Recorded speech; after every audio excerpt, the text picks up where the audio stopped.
How many of you here have been to the Philippines? Okay. So, I'm from the Philippines, and if you know the Philippines, so it's an archipelago with 7,000 or more than 7,100 islands. So if you love going to islands, go to the Philippines. So, I grew up in Leyte. Leyte is in the middle. The capital is in the north. So we're a little bit in the south, where the poverty incidence is really high. So I'm the eldest of three, and my mother was a public school teacher. And being the breadwinner in the family, we did not realize and recognize that she was in deep pain. Yeah, every day she complains about her hip pain. And we thought by taking pain reliever, that would solve the problem. Because of poverty, she just had to suffer with that pain every day, reporting to work every day. As a public school teacher, she has to walk few kilometers, like maybe 2 or 3 kilometers. She had to cross rivers, climb mountains in order to get to the school. My father, his name is Terion, is a carpenter.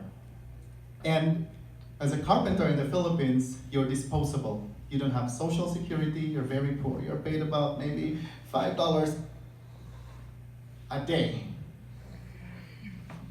And if there's no project, you have nothing to eat. And so, at the time, 1997, I just graduated from high school. I was 16 years old then. I did not know whether I can go to college or not. But what was clear to me is that I want to get a college degree, no matter what degree, as long as I get a college degree.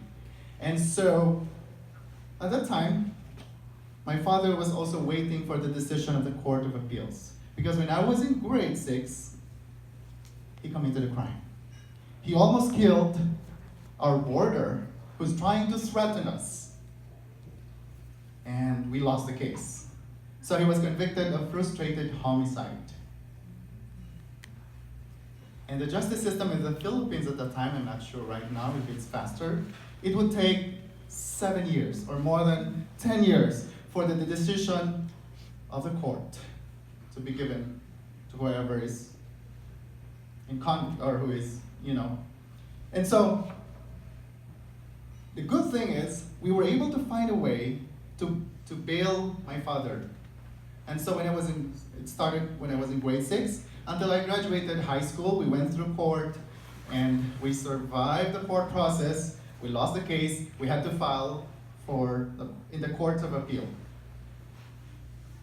Now, at the time, we're not sure whether we will win, but at least we had to fight our battle. So we were just waiting for the decision of the court. I was 16. My father had to be possibly in prison. My mother had severe hip pain. One afternoon, we received a telegram. While we were enjoying our banana cue, it's caramelized banana, and then you put it in a stick, and that's banana cue. So, we were enjoying our banana cue in that old, dilapidated balcony made of wood. And suddenly this guy said, "Oh, you have a telegram from Manila." Wow, there's a telegram. And a telegram at the time was the fastest way to, bring your message anywhere. And it's the fastest and the most expensive way of getting your message across. And so, at that time, when you receive a telegram, you would think that maybe somebody died or somebody is sick. And so we thought, how can we have a telegram from Manila? And so we were thrilled and excited, but at the same time worried what's in the telegram. So I hurriedly opened the telegram, and then I read it in front of my family. "Mr. Laron, congratulations, you have been chosen to study at the Philippine Normal University with a degree, Bachelor of Science in Physics for Teachers under the Department of Science and Technology program. You need to report to the campus. I can't remember the exact date, but towards third week of April, and that was first week of April. Signed, Dr. Soto, project director. Now, first week of April, we received a telegram. Third week of April, we have to go to Manila. Problem is this. In order to get to Manila, the boat will go to Manila once a week. So if we miss the boat for that week, we miss the whole week. So after reading the telegram, we were so happy. We were like winning.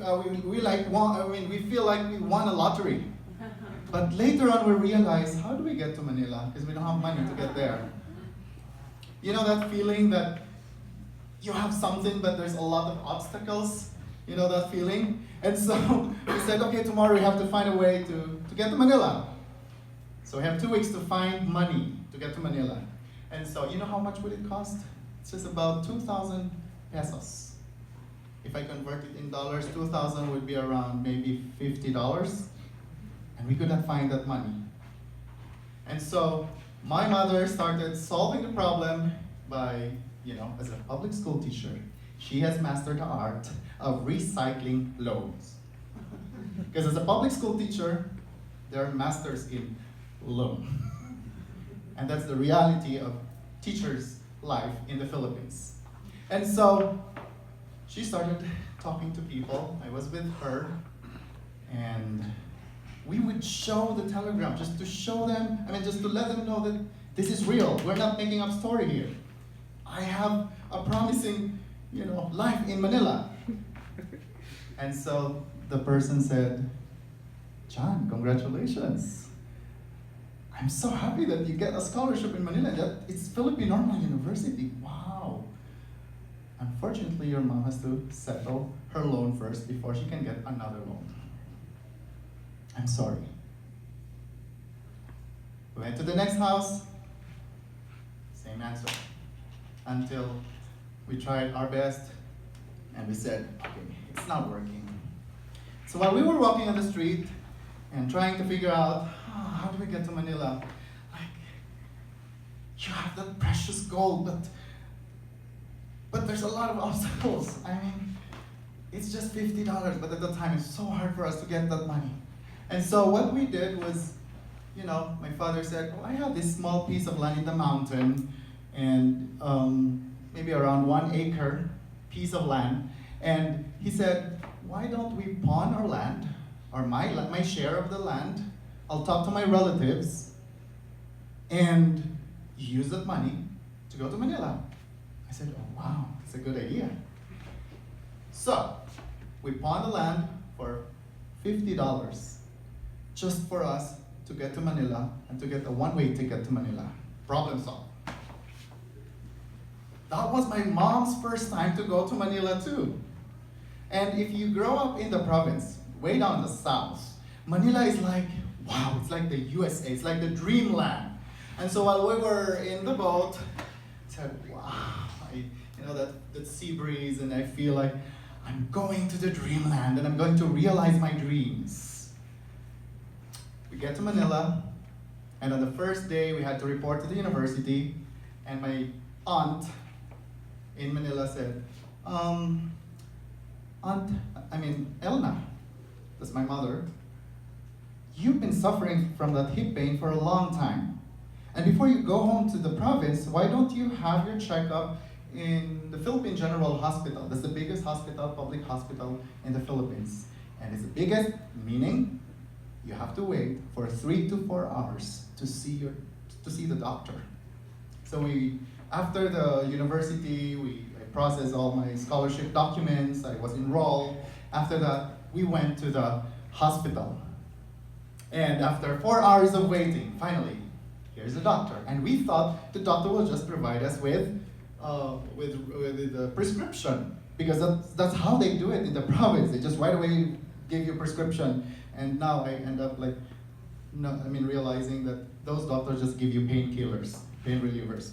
And so this doctor said, oh, you need to go through this, you have to go through that, and to go through this. But I don't have the money. I was 16 years old. And so I said, you know what? We are from the province.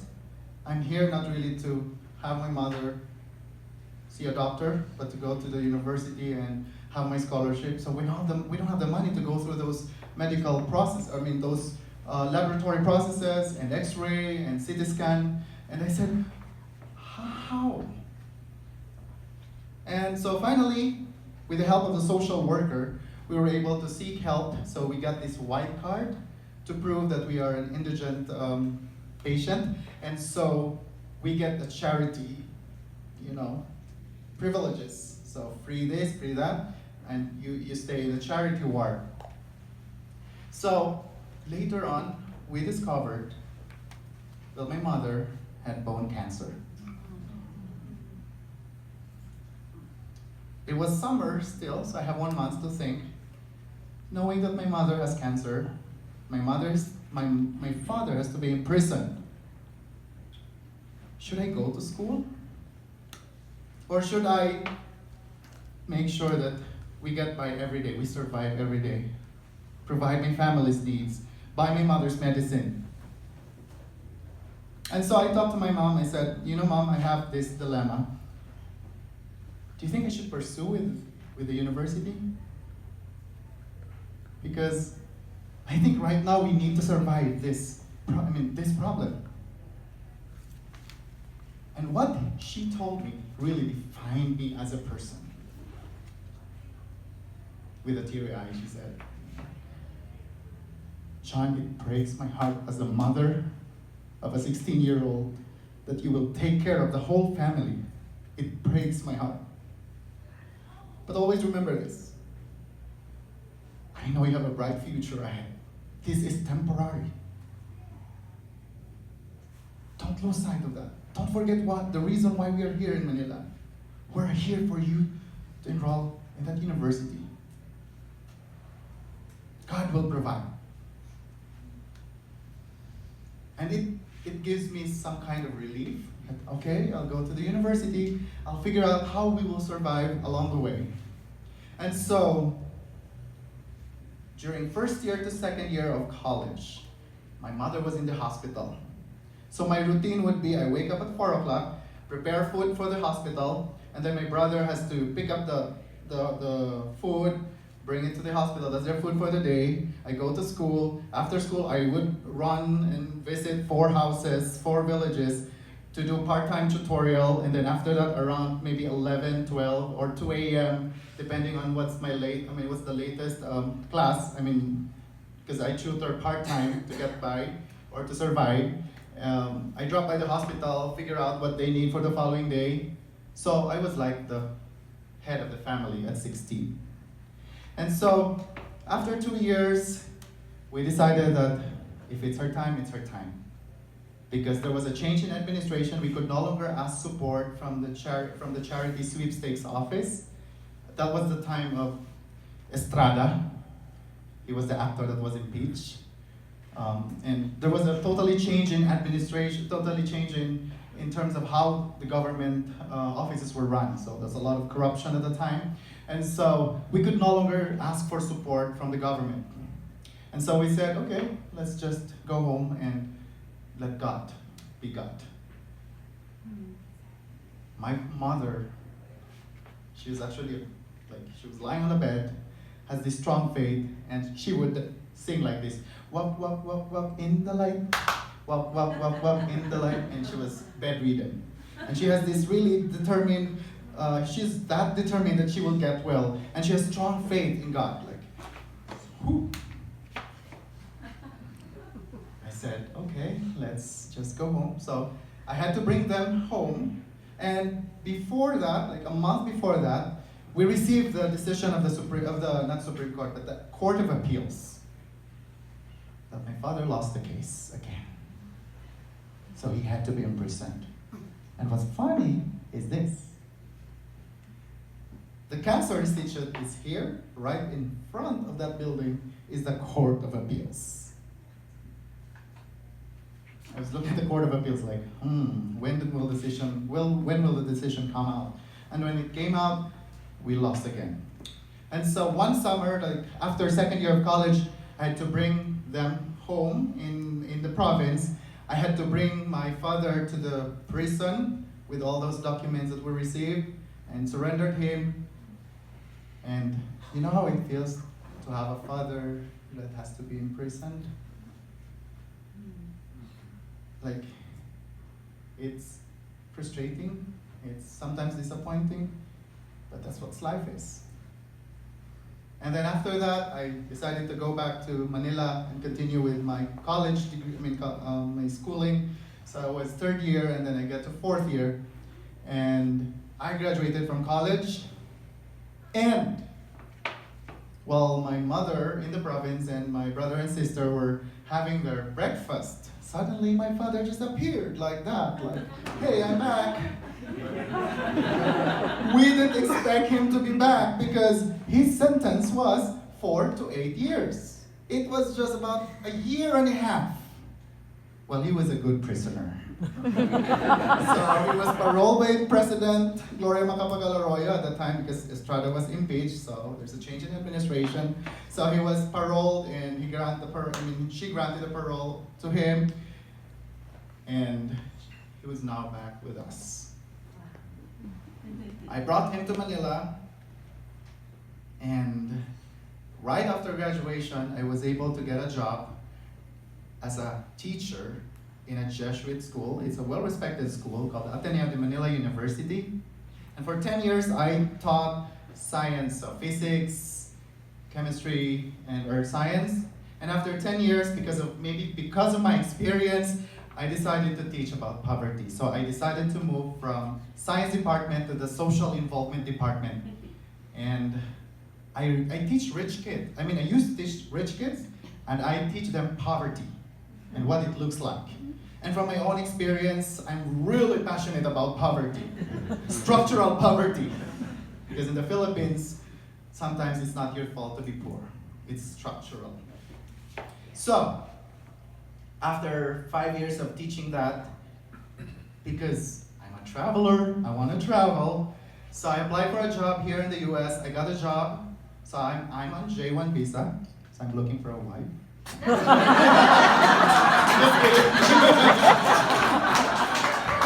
So, I got a job here. I'm teaching now at District 2 as a special education math teacher. I love my job as a teacher, and I love to travel. So recently I just went to Portland, Seattle, San Francisco, and LA, and I hope to travel more. And let me end with this. According to Colin Powell, it's not where you start in life, it's what you do with that life that will determine where you end up. I end up here. Thank you very much.